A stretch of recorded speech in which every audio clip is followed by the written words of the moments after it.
अस्सलाम वालेकुम, good morning and वालेकुम अस्सलाम बेटा। सबसे पहले मुझे ये बताइए, आवाज़ आ रही है मेरी? Am I audible to all of you? जो स्टूडेंट्स ऑनलाइन हैं, कायनात, फातिमा, बेटा बताइए मेरी आवाज़ आ रही है?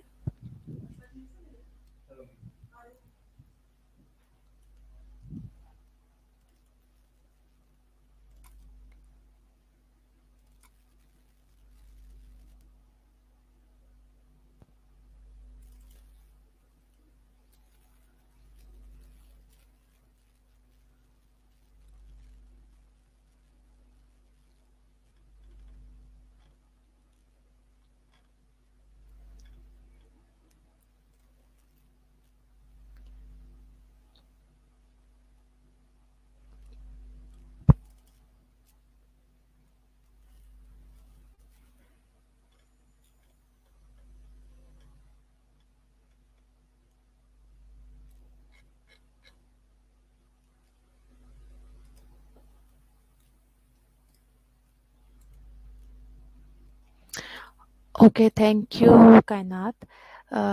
5 मिनट वेट कर लेते हैं। I think I have just 9 students.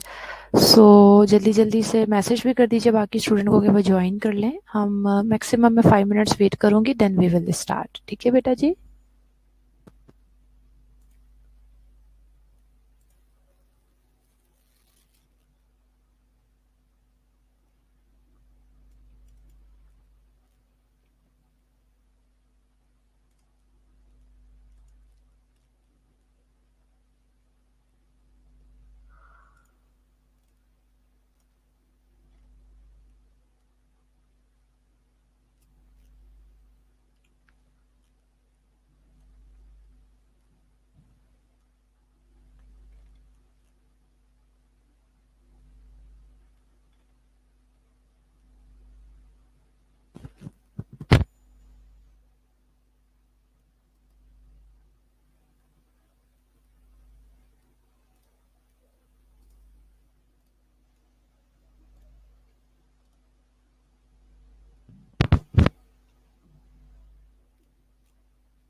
अच्छा कायनात, तो आपने किसी के साथ, जो स्टूडेंट जिनको इशू आ रहा है, जिन्हें प्रॉब्लम आ रहा है, उन्होंने मैसेज किया है मिस्टर गनीउल्लाह से या फिर मैडम जुबैदा से? किसी ने कांटेक्ट किया है?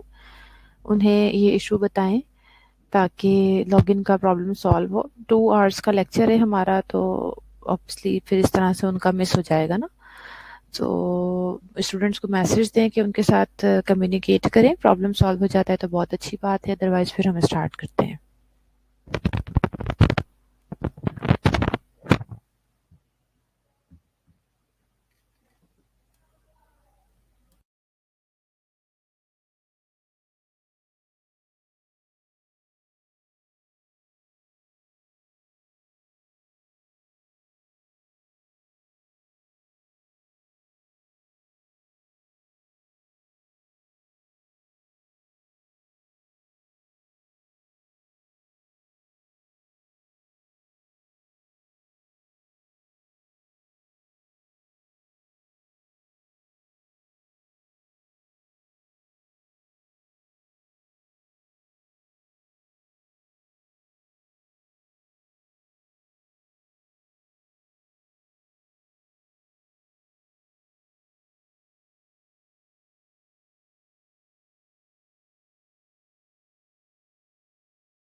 ओके, अस्सलाम वालेकुम and good morning. I don't know कि जो स्टूडेंट्स हैं उनका लॉगिन का इशू रिजॉल्व हुआ है या नहीं।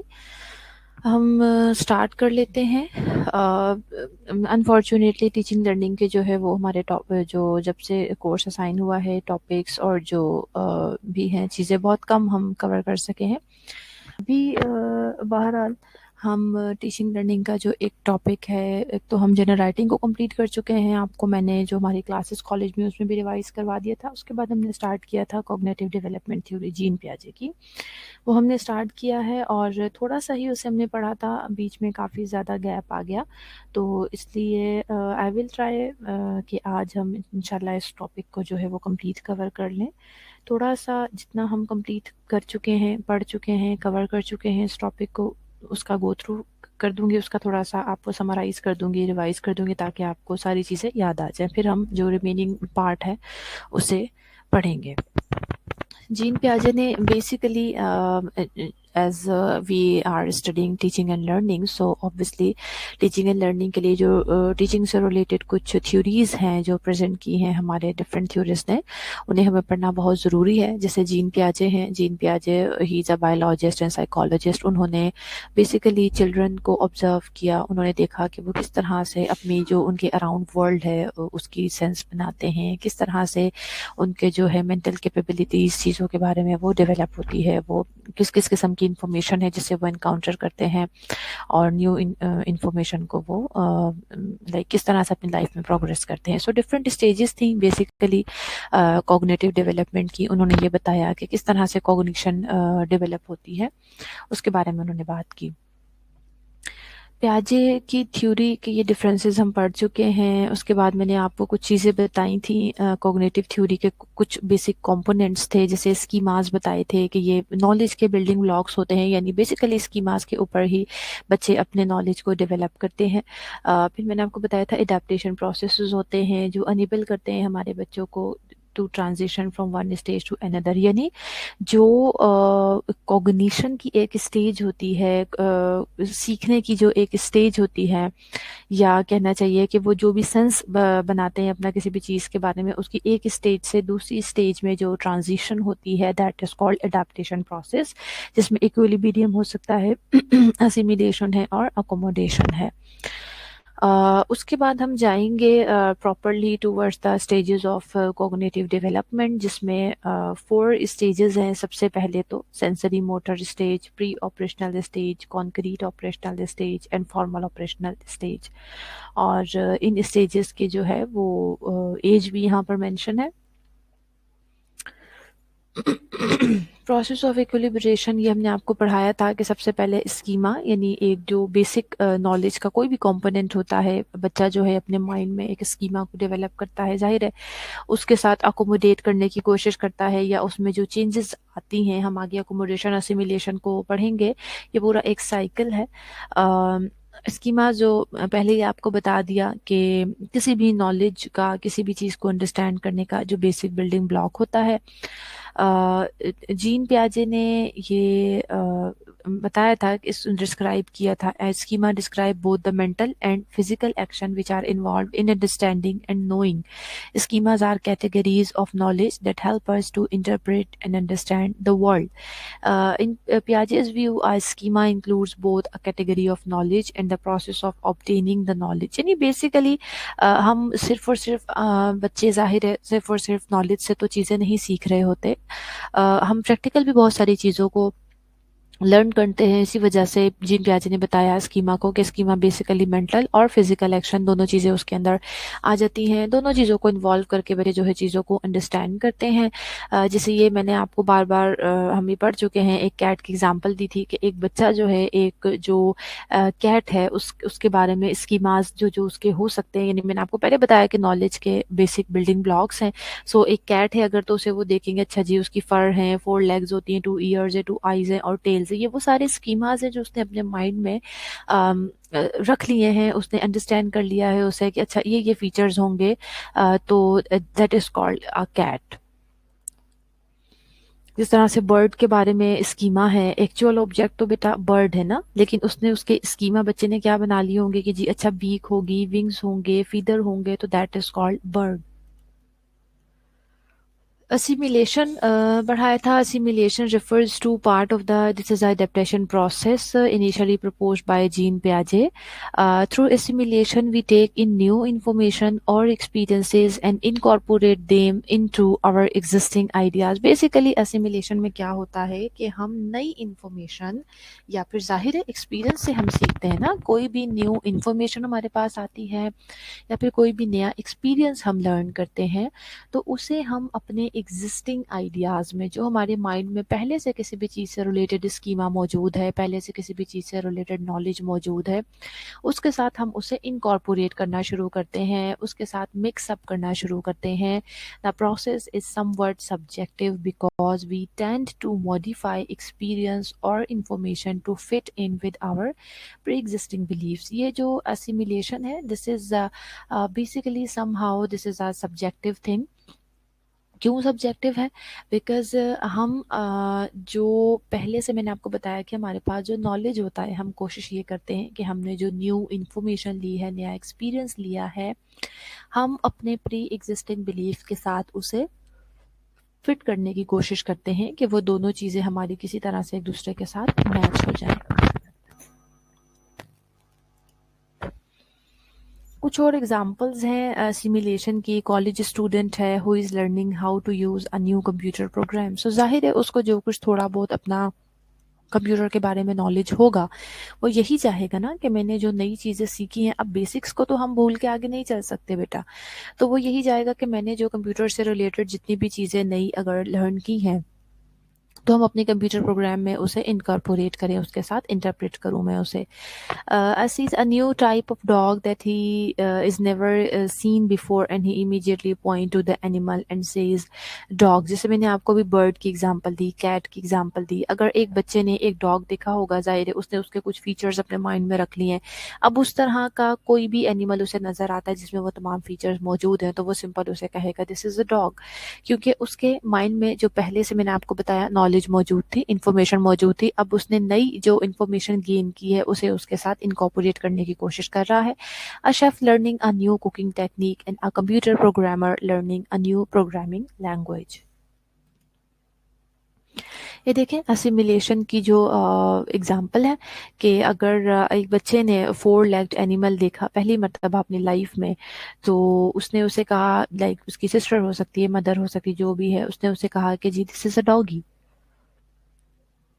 क्योंकि ये 4 लेग पेट एनिमल है, दिस इज अ डॉगी. तो चाइल्ड ने ये लर्न कर लिया, ये सीख लिया कि, और उसने उसे भी जाहिर है इसी चीज से कॉल किया, child will call this as doggy. When a child first sees a Dalmatian dog, the child will interpret this information based on his or her existing mental framework and will label it doggy. अब अगर वो life में दोबारा, जैसे 1-2 दिन बाद कभी भी दोबारा से अगर इस तरह से देखता है एनिमल को, उसके 4 लेग हैं, पेट है, तो वो जाहिर है उसका तो यही माइंड में चीज़ है कि ये जो 4 लेग एनिमल होते हैं, पेट होते हैं, दे आर डॉग, सो वो उसे डॉगी ही कहेगा.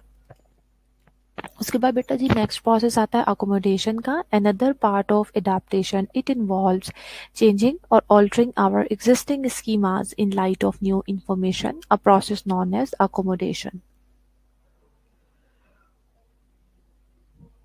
Accommodation involves altering existing schemas or ideas as a result of new information or new experiences. New schemas may also be developed during this process. देखें आप, जैसे असिमिलेशन में हम ये डिस्कस कर रहे थे कि जो जाहिर है हर इंसान की, चाहे बच्चा ही क्यों ना हो, उसके अपने पर्सनल एक्सपीरियंसेस होते हैं, वो सराउंडिंग से चीज़ों को एक्सपीरियंस करता है, कुछ चीज़ें वो सेल्फ लर्न करता है. सो अकोमोडेशन जो है, this is another part of adaptation. अब इसमें नाम से हमें समझ आ रहा है अकोमोडेट करने के लिए क्या करना पड़ता है कि हमें थोड़ा सा कॉम्प्रोमाइज़ करना पड़ता है, चीज़ों में चेंजेस लानी पड़ती हैं. सो अकोमोडेशन में सिंपल ये भी एडाप्टेशन का ही प्रोसेस है, लेकिन इसमें हम क्या करते हैं, जो हमारे पहले से एग्जिस्टिंग कुछ स्कीमाज होते हैं, ऑलरेडी मौजूद होती हैं इंफॉर्मेशन, उसमें हम कुछ ना कुछ अपनी जो न्यू इंफॉर्मेशन होती है उसे अपनी प्री एग्जिस्टिंग इंफॉर्मेशन को थोड़ा सा चेंज करके न्यू इंफॉर्मेशन को उसके साथ अकोमोडेट करने की कोशिश करते हैं, और इस तरह से हम नई चीज़ों को लर्न करते हैं, न्यू एक्सपीरियंसेस और न्यू इंफॉर्मेशन को गेन करते हैं. देखेंगे अकोमोडेशन की एग्जांपल अब मैं आपको दूंगी। अगर वही बच्चा 4 लेग्ड एनिमल को देखेगा फर्स्ट टाइम, तो उसने उसे डॉगी कहा था। अब अगर वो एक काऊ को देखता है, तो काऊ के भी तो 4 लेग्स है ना, तो वो उस काऊ को देखकर भी फौरन से कहेगा this is a doggy. So when the child saw a cow for the first time, she will assimilate it to her schema of doggy as four-legged animal. When the mother told her that it is a cow, she will accommodate this new information and will refer to that animal as cow, not a doggy. The child will learn that not all four-legged animal is called doggy. अब देखें उसका जो पहले से हमने schema उसका बना रखा था असिमिलेशन में, जैसे हम एग्जिस्टिंग जो हमारी स्कीमास होते हैं, नॉलेज होते हैं, वो तो उसने अपने माइंड में रखा। उसने कहा ठीक है जी, 4 लेग्स वाले एनिमल है, दैट इज डॉगी। मगर अब उसकी मदर ने उसे जब समझाया, बताया, तब उसका एक नया स्कीमा डेवलप हो गया, और जो पहले से उसके पास इंफॉर्मेशन मौजूद थी उसके साथ उसने अपनी नई इंफॉर्मेशन को अकोमोडेट करना शुरू किया कि दिस इज अ काउ। और फिर उसने ये भी अज्यूम किया कि all 4 legged animal are not doggies, they might be any other animal. So obviously उसका जो एक न्यू इंफॉर्मेशन है, एक नया स्कीमा है, वो डेवलप हो गया। फिर बेटा इक्विलिब्रेशन आता है। पियाजे believed that all children try to strike a balance between assimilation and accommodation. पियाजे ने ये कहा, इक्विलिब्रियम हमें नाम से समझ आ रहा है, दिस इज अबाउट बैलेंस। पियाजे ये बिलीव करता है कि हमारे जो बच्चे हैं वो हमेशा कोशिश करते हैं कि, जाहिर है कंफ्यूज होना शुरू हो जाते हैं ना, तो वो हमेशा कोशिश करते हैं कि अपनी असिमिलेशन और अकोमोडेशन, इन दोनों चीज़ों के दरमियान कुछ बैलेंस मेंटेन करें। और उसी मैकेनिज्म को पियाजे ने इक्विलिब्रेशन का नाम दिया है। As children progress through the stages of cognitive development, it is important to maintain a balance between applying previous knowledge and changing behaviour to account for new knowledge. Equilibration helps explain how children are able to move from one stage of thought into the next. अच्छा, ये करना क्यों ज़रूरी है? Equilibration जो है वो ये मैकेनिज्म क्यों ज़रूरी है? ज़ाहिर है अगर हम अपना जो एक प्रीवियस नॉलेज है, दैट इज़ कॉल्ड असिमिलेशन, अगर हम असिमिलेशन के ऊपर ही स्टक रहेंगे, अगर हम उसी के ऊपर अपने प्रीवियस नॉलेज के ऊपर ही स्टक रहेंगे और न्यू नॉलेज को फिर हम अगर अकोमोडेट हम नहीं कर सकते न्यू नॉलेज की तरफ, we are not prone to learn, then how we will be able to acquire new knowledge. So और अगर हम बिल्कुल न्यू नॉलेज के ऊपर स्टक हो जाते हैं, असिमिलेशन यानी जो हमारा प्रीवियस नॉलेज है उसके बारे में हम कुछ नहीं सोचते, सो ऑब्वियसली हम अपने बेसिक नॉलेज के बगैर कभी भी कोई चीज़ लर्न नहीं कर सकते। सो इसलिए इन दोनों जो प्रोसेसेस हैं, इनके दरमियान एक बैलेंस मेंटेन करना जो है इक्विलिब्रेशन का ही काम है। और ये शो करता है बेसिकली इक्विलिब्रेशन कि किस तरह से हमारे बच्चे वन स्टेज ऑफ थॉट से, थिंकिंग से या लर्निंग की एक स्टेज से किस तरह से नेक्स्ट स्टेज में मूव करते हैं। अच्छा, आवाज़ तो आ रही है ना मेरे बेटा जी सबको, और क्लियर हो रहा है जो समझा रही हूँ? कोई क्वेरी तो नहीं है किसी की?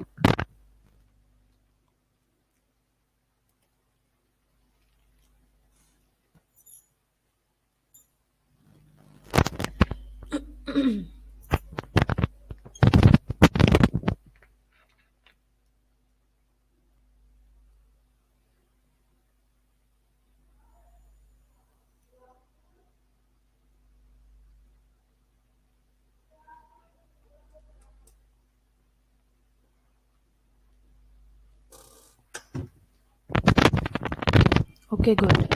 अच्छा, उसके बाद जो कॉग्निटिव डेवलपमेंट की जो 4 मेन स्टेजेस हैं, sensory motor stage, then pre operational stage, concrete operational stage and formal operational stage. जो एज यहाँ पे मेंशन्ड है शॉर्टली यहाँ पे पिक्चर में डिस्क्राइब किया गया है, आगे मैं एक्सप्लेन करूँगी सारा, आपको डिटेल में समझाऊंगी। जैसे 0 यानी बर्थ से लेके 2 इयर्स की एज है, फिर pre operational stage 6 to 7 years होता है, then concrete operational stage comes under 7 to 11 to 12 years and formal operational stage comes under 12 to adulthood. Sensory motor stage में क्या है, child begin to interact with the environment, अपने इर्द गिर्द का जो उसका इन्वायरमेंट होता है, जाहिर है अगर इक्विलिब्रियम ना हो तो क्या होता है जी। पहले मिशेल के क्वेश्चन का आंसर कर देते हैं जी। मिशेल बेटा शायद आपने ध्यान नहीं दिया, मैंने आपको भी यही बताया था कि अगर इक्विलिब्रियम नहीं अपना जो हमारा जो भी बच्चा है वो अगर इक्विलिब्रियम की स्टेज को एक्सेप्ट नहीं करता, इक्विलिब्रियम के प्रोसेस को एक्सेप्ट नहीं करता, तो उससे क्या होता है कि दो दो चीज़ें होती है। या तो वो फिर असिमिलेशन, ज़ाहिर इक्विलिब्रियम बेसिकली असिमिलेशन और अकोमोडेशन को बैलेंस कर रहा है। जो भी शख्स इक्विलिब्रियम को एक्सेप्ट नहीं करेगा, उस प्रोसेस से गो थ्रू नहीं करेगा, तो वो या तो असिमिलेशन के साथ स्टक होकर रह जाएगा या फिर वो अकोमोडेशन के साथ स्टक होकर रह जाएगा। और both things are impossible for a normal life, because देखिए दिस इज इम्पॉसिबल कि हम सिर्फ और सिर्फ असिमिलेशन के साथ अटैच होकर रह जाएं। यानी असिमिलेशन के साथ अगर हम अटैच हो जाएंगे तो इट मीन्स कि हम सिर्फ और सिर्फ बेसिक नॉलेज के साथ अटैच हो जाएंगे और फर्दर जो न्यू नॉलेज है उसे हम गेन नहीं करेंगे। हम उस चीज़ की तरफ हमारे अंदर एक्सेप्टेंस ही नहीं होगी कि हम नई जो चीज़ें हैं उन्हें गेन करें। तो ऑब्वियसली हमारा दुनिया में आने का भी इनफैक्ट ये मकसद नहीं है। तो आप सोचें कि प्रोफेशनली भी वो चीज़ें फिर फुलफिल नहीं होती रिक्वायरमेंट के हम किस तरह से अपनी एग्जांपल ले लें कि अगर हम असिमिलेशन के साथ ही स्टक रहते तो हम कभी भी आगे इस तरह से फर्दर क्लासेस में प्रोग्रेस ना करते, रिसर्चेज पॉसिबल ना होती, जो डिफरेंट डिजीज़ हैं उनकी डायग्नोसिस पॉसिबल ना होती, उनका ट्रीटमेंट पॉसिबल ना होता, क्योंकि हम एक्सेप्ट ही नहीं कर रहे थे, हम मूव ही नहीं करना चाहते थे कि हम न्यू नॉलेज को गेन करें। और अगर इसी तरह से हम ये कहें कि हम सिर्फ और सिर्फ अकोमोडेशन के साथ अटैच होकर रहेंगे तो this is also impossible, because आपका जब तक किसी भी चीज़ के बारे में बेसिक नॉलेज नहीं होता, you don't have the assimilation, you have not gone through the process of assimilation, तो उस वक्त तक आप किसी भी नई चीज़ को लर्न नहीं कर सकते, न्यू इन्फॉर्मेशन को लर्न नहीं कर सकते। तो इसलिए इन दोनों के दरमियान इक्विलिब्रियम मेंटेन करना बहुत ज़रूरी है। ठीक है जी।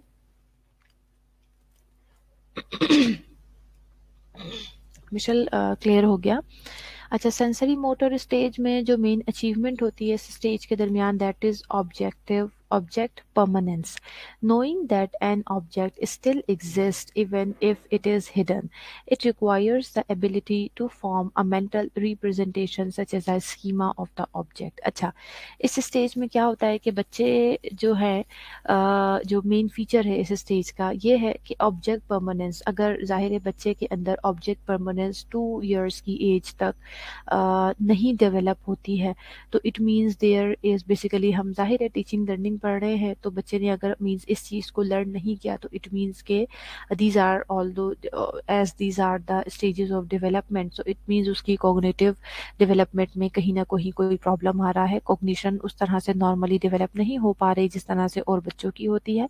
इस स्टेज में बेसिकली बच्चा ये चीज़ लर्न करता है कि ऑब्जेक्ट परमानेंस के, अगर कोई चीज़ हमने बच्चे को दिखाई है उसके बाद अगर हमने उसे हाइड कर दिया है तो ऑब्वियसली वो ये सोचता रहेगा कि G object still exist even हमने उसे छुपा लिया है। इसकी एग्जांपल मैं आपको देती हूँ। आपने नोटिस किया होगा कि अगर बच्चों के सामने कोई चीज़ रखी जाती है, फॉर एग्जांपल जैसे आजकल मोबाइल फ़ोन है, बच्चे बहुत ज़्यादा अट्रैक्ट होते हैं, तो अगर मोबाइल फ़ोन उनके सामने है तो ऑब्वियसली वो, उन्हें तो नहीं पता ना ये क्या चीज़ है, बस उन्हें एक ऑब्जेक्ट नज़र आ गया है, वो उसे उठाएंगे भी, उससे खेलेंगे, उसे कहीं फेंकेंगे। तो हम क्या करते हैं, हम एकदम से उस ऑब्जेक्ट को अपने हाथ में उठा के पीछे कर लिया, या आई मीन उसको हम छुपा लेते हैं। तो लेकिन बच्चा फिर भी रोता रहता है, क्यों? हालांकि उसे वो ऑब्जेक्ट नज़र नहीं आ रहा, बट उसने ये चीज़ लर्न कर ली है कि ऑब्जेक्ट इज़ ऑलवेज परमानेंट, कि कोई भी चीज़ जो मैंने देख ली है वो हमेशा मौजूद रहती है, बेशक वो मुझे नज़र नहीं आ रही इस वक्त लेकिन वो यहाँ पर मौजूद है। इसीलिए बच्चा रोता रहता है कि नहीं जी मुझे तो वो चीज़ चाहिए। और ऑब्वियसली ये स्कीमा ही डेवलप होता है, बच्चे का एक मेंटल रिप्रेजेंटेशन उस ऑब्जेक्ट की उसके माइंड में क्रिएट हो जाती है। सेंसरी मोटर स्टेज जो है उसको हम फर्दर डिवाइड करते हैं इनटू 6 सब स्टेजेस। रिफ्लेक्सेस जैसे सब स्टेजेस में बच्चा, जाहिर है जैसे अभी आपको बताया कि लर्न करते हैं, तो हर स्टेज में वो कुछ ना कुछ स्किल्स जो है वो लर्न कर रहे होते हैं। जैसे रिफ्लेक्सेस लर्न करते हैं वो, फिर वो पीडियाट्रिक नर्सिंग में भी आप पढ़ेंगे कि वो कौन कौन से स्पेसिफिक रिफ्लेक्सेस होते हैं, किस एज में बच्चे डेवलप करते हैं, इस तरह से 0 to 1 month की एज में। फिर primary circular reactions 1 to 4 months में आ जाते हैं, secondary circular reactions 4 to 8 months में, coordination of reactions 8 to 12 months, tertiary circular reactions 12 to 18 months and early representational thoughts आती हैं 18 to 24 months में। ये भी ऑलमोस्ट वही चीज़ें थोड़ी सी फर्दर एक्सप्लेन की है मैंने, कि जैसे रिफ्लेक्सेस की मैंने आपको बात की, रिफ्लेक्सेस स्कीमास बच्चे लर्न करते हैं, डेवलप करते हैं, these are the newborn reflexes. उसके अलावा बेटा प्राइमरी सर्कुलर रिएक्शंस में उनकी सिंपल मोटर हैबिट्स आती हैं जिनका सेंटर अराउंड ऑन बॉडी होता है, यानी वो अपने ही आप से लेटे हुए खेलते रहते हैं। तो ये चीज़ें यानी उनके आसपास जो उनकी बॉडी से रिलेटेड चीज़ें अपनी ही यानी बॉडी के साथ वो खेलते रहते हैं, डिफरेंट मोटर मूवमेंट्स जो है वो करते रहते हैं। सेकेंडरी सर्कुलर रिएक्शंस में रिपीट इंटरेस्टिंग इफेक्ट्स इन सराउंडिंग्स, अगर आसपास उनके कोई चीज़ मौजूद है उन्हें पसंद आ जाती है, फॉर एग्जांपल कोई टॉय है उसके साथ वो खेल रहे हैं, या उनके आसपास कोई शख्स मौजूद है जो उनके साथ खेल रहा है और उन्हें पसंद आ गया है, तो ऑब्वियसली वो उन चीज़ों को रिपीट करते हैं, पसंद करते हैं कि उसी के साथ वो खेलते रहें। फिर coordination of secondary circular reactions है, इसमें बेटा इंटेंशनल गोल ओरिएंटेड बिहेवियर्स होते हैं। ऑब्जेक्ट परमानेंस, इसमें बच्चे एक तो वही चीज़ के कोई चीज़ उनके आसपास मौजूद है, सराउंडिंग में मौजूद है, उसमें थोड़ा सा अब उनका अपना इंटेंशन भी शामिल हो जाता है। एक मरतबा उन्होंने अगर कोई ऑब्जेक्ट देख लिया है, ऑब्जेक्ट परमानेंस उनके अंदर डेवलप हो गई है, अब वो इंटेंशनली उस चीज़ को लाइक कर रहे हैं, दे विल वांट कि वो जो भी ऑब्जेक्ट है, चाहे वो कोई शख्स है या खिलौना है, वो उनके पास ही मौजूद रहे, they will intentionally play with them. उनका ये एक गोल ओरिएंटेड बिहेवियर होगा। उसके बाद टर्शरी केयर सर्कुलेशंस है, दे explore properties of objects through novel actions, इसमें वो क्या करते हैं कि इतना लर्न कर चुके होते हैं यहाँ बच्चे कि जो डिफरेंट ऑब्जेक्ट्स होते हैं उसे वो अब एक्सप्लोर करना शुरू कर देते हैं, उसकी कैरेक्टरिस्टिक्स को, यानी अब वो आपको अपनी बात थोड़ी बहुत समझा सकते हैं if they are interested in a person और if they want to play with a specific toy. तो उसकी जो प्रॉपर्टीज़ होती हैं, उस ऑब्जेक्ट की जो प्रॉपर्टीज़ होती हैं, वो थोड़ी बहुत उसकी प्रॉपर्टीज़ को अपने एक्शंस के थ्रू आपके सामने एक्सप्लोर करना शुरू कर देते हैं। देन मेंटल रिप्रेजेंटेशन है, इंटरनल डिपिक्शंस ऑफ ऑब्जेक्ट्स और इवेंट्स, डेफर्ड इमिटेशन। अब यहाँ पे बच्चे जो ऑब्जेक्ट परमानेंस की हमने बात की थी, यहाँ पे थोड़ी सी उनकी मेंटल कैपेबिलिटीज फर्दर बढ़ जाती है, इमिटेशन कर सकते हैं, यानी वो थोड़ा सा उन चीज़ों को इमेजिन करना शुरू कर देते हैं। सब स्टेजेस को देख लेते हैं हम। अंडरस्टैंडिंग रिफ्लेक्सेस, यानी जो 0 to 1 months की एज में होता है। Understanding of environment is attained through reflexes such as sucking and crying. जो रिफ्लेक्सेस हैं, जो मैंने अभी आपको बताया कि जब हम पीडियाट्रिक नर्सिंग पढ़ते हैं तो उसमें डिटेल में ये सारे रिफ्लेक्सेस पढ़ेंगे। ये बच्चे बेसिकली अपने इर्द गिर्द का जो उनका इन्वायरमेंट होता है उसी से जो है उनके जो रिफ्लेक्सेस होते हैं वो डेवलप होते हैं। फॉर एग्जांपल, उन्हें भूख, ज़ाहिर बच्चे हैं, उन्हें भूख लगती है तो वो क्या करते हैं, रोना शुरू कर देते हैं। अब जब वो क्राई करते हैं तो उनकी मदर उनके पास आती है, तो this is a reflection of the mother, but they learn कि अगर ज़ाहिर है मदर के लिए भी जो बेबी का रोना है वो मदर के लिए उसका रिफ्लेक्शन होता है ना, रिफ्लेक्स होता है। मदर समझ जाती हैं कि अच्छा ये बच्चे को भूख लग रही है तो इस वजह से ये रो रहा है। सो वो मदर के लिए एक रिफ्लेक्शन है, और जो मदर का रिएक्शन है वो बेबी के लिए रिफ्लेक्शन है, सीखने के लिए रिफ्लेक्सेस हैं कि वो अगर रो रहा है तो जाहिर है उसको पता है कि उसका आउटकम क्या हुआ, उसे भूख लगी थी, मदर ने अंडरस्टैंड कर लिया, उसने रोना शुरू किया, मदर ने अंडरस्टैंड कर लिया, और फिर मदर ने उसको फीड करवा दिया, या जो भी उसको खिलाना पिलाना है, जो कुछ भी है। इसी तरह से सकिंग है, ये वो सारे रिफ्लेक्सेस हैं जो आहिस्ता आहिस्ता एज के साथ साथ बच्चा अपने इन्वायरमेंट से लर्न करता है कि अगर मैंने फॉर एग्जांपल, जाहिर है उसे भूख लगी तो वो अपने मुंह से तो नहीं बताएगा ना, उसके कुछ रिफ्लेक्सेस होंगे जो मदर को बताएंगे, और फिर जो मदर का रिएक्शन होगा वो बेबी को शो करेगा कि अच्छा मैं इस तरह से रिएक्ट करूंगा या इस तरह से बिहेव करूंगा तो मेरी ये नीड फुलफिल हो जाएगी। उसके बाद प्राइमरी सर्कुलर रिएक्शंस है, new schemas and sensations are combined, allowing the child to engage in pleasurable actions deliberately, such as sucking his thumb. अब इसमें बच्चे जो है, मैंने आपको अभी बताया था कि प्राइमरी सर्कुलर रिएक्शन में उनका जो फोकस होता है, जो सेंटर होता है, वो उनकी अपनी बॉडी होती है। इस स्टेज पे बच्चे, जाहिर है कोई इस तरह की चीज़ें तो लर्न नहीं ना कर रहा होगा, एक 4-5 महीने का बच्चा, लेकिन जो छोटी छोटी सी चीज़ें होती हैं या सेंसेशंस होती हैं, यानी उन्होंने अपने आसपास किसी चीज़ को महसूस किया, तो बच्चे अभी जैसे मैंने बताया था कि अपनी ही बॉडी में सबसे ज़्यादा इन्वॉल्व रहते हैं।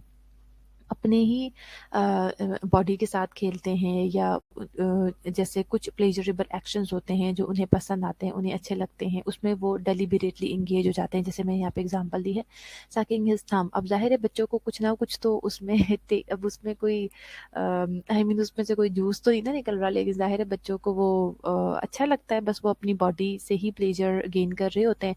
So they are continuously busy in sucking their thumb. This is a reaction of primary circular. This is an example of primary circular reaction. उसके बाद बेटा सेकेंडरी सर्कुलर रिएक्शंस आ जाते हैं। Child is now aware that his action influence his environment and purposefully perform actions in order to achieve a desired results. अब secondary circular reaction में मैंने आपको बताया था कि जो उसके इन्वायरमेंट है ना, उसके अब वो थोड़ा सा अपने सराउंडिंग को भी इन्वॉल्व करना शुरू कर देता है अपने साथ, और वो जो उसका एक प्लेजर थी जो वो सिर्फ अपनी बॉडी से गेन कर रहा था, अब वो अपने आसपास के इन्वायरमेंट से भी उस प्लेजर को गेन करना शुरू करता है। और बेसिकली वो ये चीज़ अंडरस्टैंड कर लेता है कि जो मेरा कोई भी एक्शन है, मैं कोई भी काम करता हूँ, तो वो मेरे इन्वायरमेंट को इन्फ्लुएंस करता है। जैसे फिर वो ज़ाहिर है पर्पसफुली वो तमाम एक्शन परफॉर्म करना शुरू कर देता है to achieve a desired result. कि अब चलें, वो तो बेसिक नीड्स थी जो हमने बिल्कुल स्टार्ट में पढ़ा कि बच्चे को भूख लगती है तो ज़ाहिर है वो रोता है, कैसे मदर को पता लगेगा एंड ऑल दैट। यहाँ पे बच्चा इंटेंशनली कुछ दूसरी एक्टिविटीज़ के लिए अपने डिज़ायर्ड रिजल्ट्स को अचीव करने के लिए कुछ एक्शंस परफॉर्म करना शुरू कर देता है। जैसे अगर बच्चे को कोई टॉय चाहिए फॉर एग्जांपल, या अगर उसने थोड़ी देर पहले किसी टॉय के साथ खेला है, तो वो क्या करता है, उस चीज़ के लिए रोना शुरू कर देता है। That is not the need, उस तरह से हम उसे उसकी बेसिक नीड नहीं कह सकते, but he or she knows कि अगर वो इस तरह से रोना शुरू करेगा तो उसे वो टॉय दे दिया जाएगा। या फिर वो मदर के पास जाना चाहता है, ज़ाहिर है वो देख चुका है कि मेरे जो भी एक्शंस हैं वो मेरे इन्वायरमेंट को इन्फ्लुएंस कर रहे होते हैं, और मेरे जो डिज़ायर्ड रिजल्ट्स हैं वो मेरे एक्शन के थ्रू ही मैं अचीव कर सकता हूँ। If he or she wants to go to mother, या he or she needs intimacy of mother, so वो क्या करते हैं कि वो क्राई करना शुरू कर देते हैं। दे नो कि मेरा जो क्राई है उसका इन्फ्लुएंस मेरे इन्वायरमेंट के ऊपर है, कि कोई ना कोई मेरे पास आएगा, मेरे साथ बैठ के बातें करेगा, खेलेगा, या फिर मुझे गोद में उठा लेगा। सो ये वो सारी चीज़ें हैं, सेकेंडरी सर्कुलर रिएक्शन की एग्जांपल्स हैं कि बच्चा अपने बॉडी से थोड़ा सा जो उसकी थिंकिंग से वो बाहर निकल के अपने सराउंडिंग के इन्वायरमेंट के ऊपर भी इन्फ्लुएंस करना शुरू कर देती हैं। फिर कोऑर्डिनेशन ऑफ रिएक्शंस है। Child now explores his environment and often imitates the behaviours of other. अच्छा, कोऑर्डिनेशन ऑफ रिएक्शन में क्या है कि अब जो हम पहले डिस्कस कर रहे थे कि ऑब्वियसली कुछ चीज़ें बेबी का रिएक्शन होती हैं और कुछ चीज़ें मदर का रिएक्शन होती हैं, यानी कुछ बेबी के जो एक्शंस होते हैं वो मदर के लिए रिएक्शन होते हैं, और कुछ मदर के एक्शन जो है वो बेबी के लिए रिएक्शन होते हैं। सो अब इन दोनों के दरमियान, इन रिएक्शंस के दरमियान कोऑर्डिनेशन करना शुरू कर देता है बच्चा। तकरीबन 1 साल की उम्र तक उसे इतनी सेंस आ जाती है, इतना उसका कॉग्निशन डेवलप हो जाता है कि वो इन रिएक्शंस को आपस में कोऑर्डिनेट करना शुरू कर देता है। अब वो जो दूसरों के बिहेवियर है उन्हें भी इमिटेट कर सकता है। इमिटेट का मतलब ये होता है कि हम दूसरों के बिहेवियर के ऊपर असरअंदाज होना शुरू कर दें, या कहना चाहिए अगर बहुत जनरल मीनिंग में कहूँ कि दूसरों से हम वो काम करवाना शुरू कर देते हैं, वो एक्शंस करवाना शुरू कर देते हैं। इसकी एग्जांपल यही है कि ज़ाहिर है बच्चे को अब इतनी अवेयरनेस आ गई है। देखिए, यही वो स्टेजेस होती हैं जहाँ पर क्यों कहा जाता है कि लाइक बच्चों की बहुत अर्ली स्टेज में जो उनकी तरबियत है वो बहुत ज़रूरी है। हम वैल्यूज़ को फ़िलहाल नहीं डिस्कस कर रहे, मैं फ़िलहाल सिर्फ और सिर्फ उसकी जो कुछ फ़िज़िकल रिएक्शंस होते हैं उनकी बात कर रही हूँ। तो उसमें भी इस स्टेज पर अगर बच्चे को आप इस तरह के रिएक्शंस देती हैं, अगर वो बिला वजह किसी बात पर ज़िद कर रहा है, गलत चीज़ के लिए ज़िद कर रहा है, और उसमें अगर उसको पता है कि जी मैं रोता हूँ तो मेरी जो डिज़ायर है उसे पूरा कर दिया जाता है, तो ऑब्वियसली वो आपके बिहेवियर को इमिटेट करना शुरू कर देगा। उसे पता है कि अच्छा मुझे ये चीज़ चाहिए, मैं इसके लिए रोना शुरू कर दूँ, या मुझे ये चीज़ चाहिए तो मैं दूसरी चीज़ें उठा उठा के फेंकना शुरू कर दूँ, तो मेरी मदर तो यही है कि वो आके मेरी जो डिज़ायर है उसे फुलफ़िल कर देंगे। सो अब बेसिकली बच्चा मदर की जो बिहेवियर्स हैं या उसके जो रिएक्शंस हैं उन्हें इमिटेट करना शुरू कर देता है।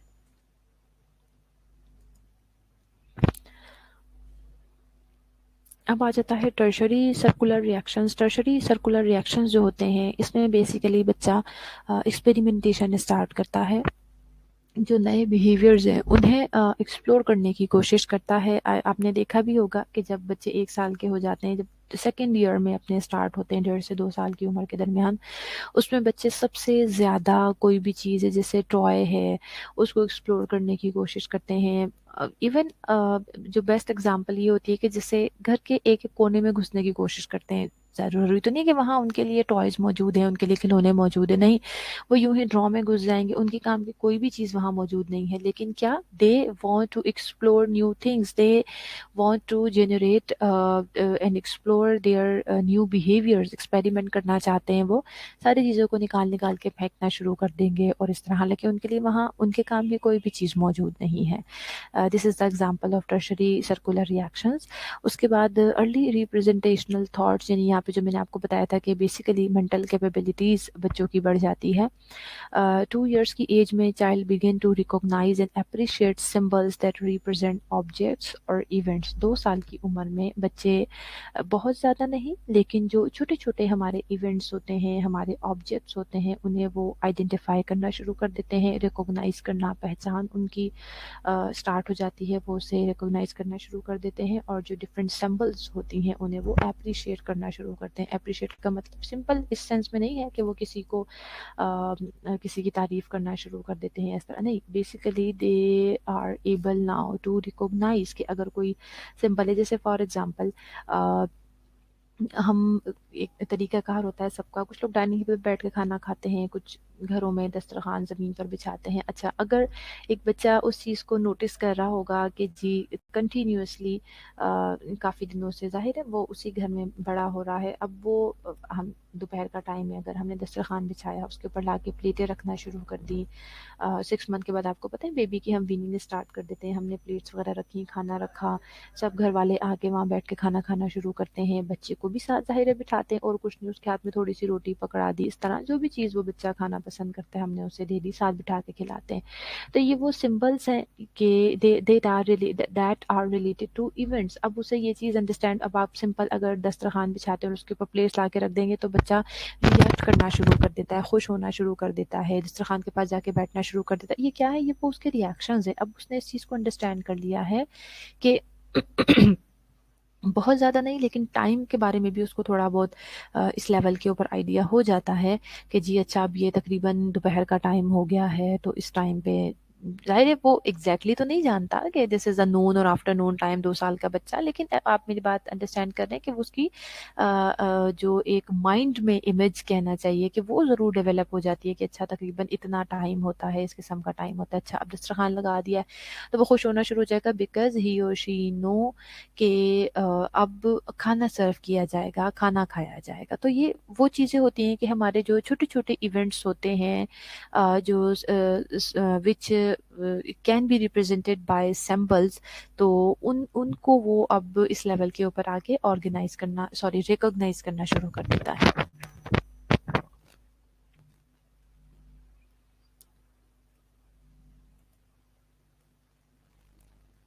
ओके, फर्स्ट स्टेज की हमने जो है वो 6 सब स्टेजेस थी, उनको हमने कवर कर लिया है।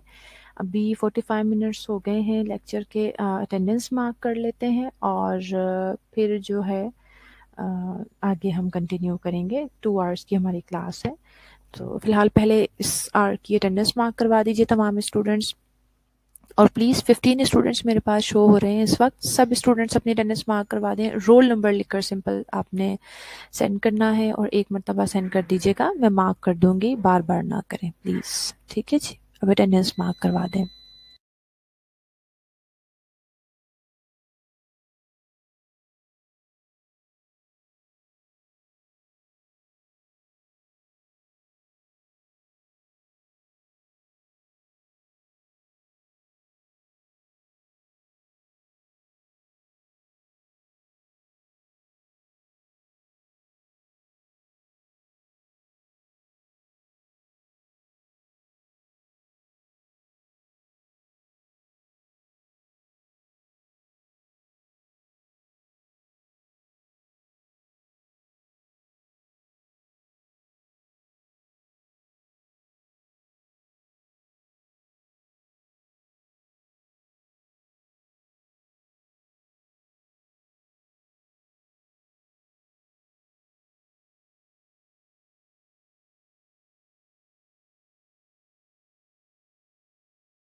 मेरे पास 17 स्टूडेंट शो हो रहे हैं, बट सिर्फ 12 स्टूडेंट्स ने अटेंडेंस मार्क करवाई है। तो जो स्टूडेंट्स रह गए हैं जल्दी से अपनी अटेंडेंस मार्क करवा दें, otherwise I will not mark their attendance.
Okay जी, अटेंडेंस मार्क हो गई है बेटा। किसी स्टूडेंट की यहाँ तक हमने जो पढ़ लिया है, कोई क्वेश्चन है तो मुझसे पूछ लीजिए, या क्लियर हो गया है सारा यहाँ तक?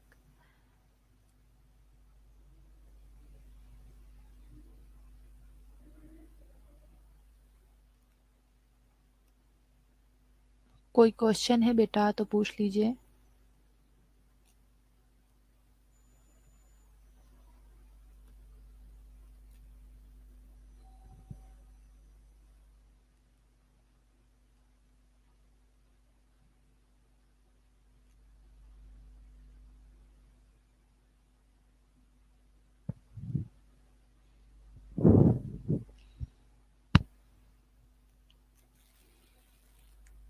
चलिए, आई थिंक कोई क्वेश्चन नहीं है किसी स्टूडेंट का, कोई रिस्पॉन्स नहीं दे रहा मुझे। अभी हम लेक्चर अपना ये ख़त्म करते हैं। सेकंड लेक्चर इंशाल्लाह 5 मिनट हैं, अभी 12 बजे स्टार्ट करेंगे और 10 मिनट्स की ब्रेक होगी आप लोगों के लिए। लेकिन आफ्टर 10 मिनट्स तमाम स्टूडेंट जो हैं वो ज्वाइन कर लें, ठीक है? 10 मिनट्स की ब्रेक के बाद हम अपना सेकंड लेक्चर स्टार्ट करेंगे।